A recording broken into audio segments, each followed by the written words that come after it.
അപ്പൊ ഗൈസ് നമുക്ക് എങ്ങനെ ഇപ്പൊ ഇരുമ്പുള്ളി എളുപ്പത്തിൽ പറിക്കുന്നതെന്ന് നോക്കാം.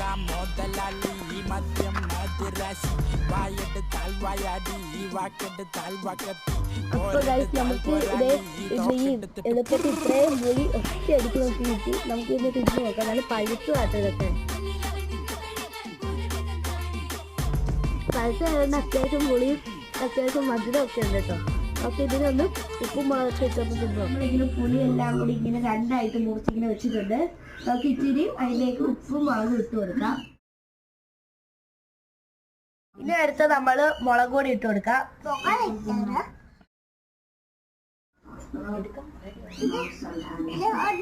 അപ്പൊ ഇനി നമുക്ക് ഇത് തിന്നു നോക്കാവേ. കാച്ചൊന്ന്